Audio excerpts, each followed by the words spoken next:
neuroscientist's advice for saving money, and it's transformed my finances.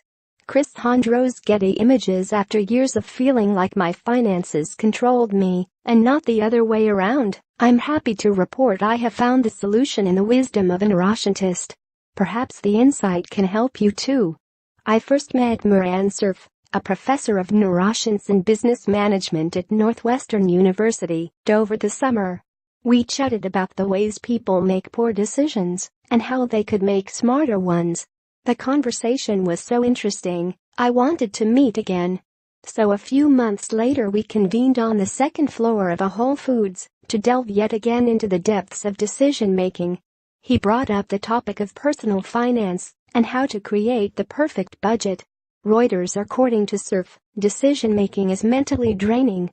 When we choose what to wear, what to eat for breakfast, what to listen to on our commute, what to eat for lunch, and so on, we sap ourselves of the ability to make bigger, more important decisions. It's better, he said, to make one high-level decision. He keeps to a principle of always ordering the second menu item on a list of specials, for example, and avoid small choices that won't really matter in the long run anyway. When it comes to money, Cerf said the smartest way to budget is to find the timeline that works for you. People eat 3 meals a day, pay bills once a month, go grocery shopping once a week, and pay college loans over a decade or more. Instead of juggling all these timelines, Cerf recommended creating a budget that standardizes them all to one timeline, say, a week or month. I was listening to Cerf as a journalist, but as someone who's doubted nearly every purchase made for years, largely because I lacked a budget to tell me what I could afford, I was also listening for advice. Maybe this was the lifeline I'd been afraid to seek out on my own, since that meant confronting the problem. When I got home later that day, I created a spreadsheet listing all my monthly expenses, including savings and investments, and the income I take home after taxes. Then I divided that income into weekly allowances, thinking that'd be the easiest middle ground between a monthly budget and a daily one. Cerf told me he's heard of people creating half-year budgets and basing all their spending habits around that. But that felt unwieldy.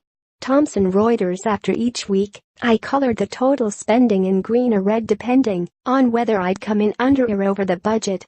At the end of October, I tallied the 4 weeks.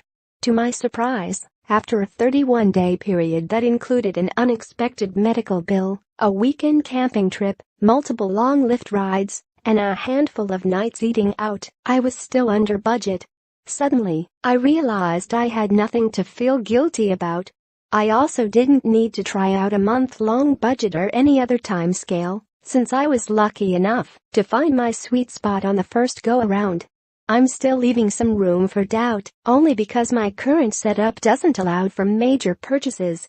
But since my bank lets me set goals, which automatically moves money from the main pot to a smaller one by a certain date, I can probably factor that into my regular savings.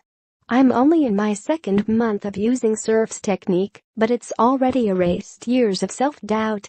By making the lone decision to set a weekly limit, I avoid making hundreds of smaller decisions that are fraught with worry. Learning the value of that trade-off has made all the difference.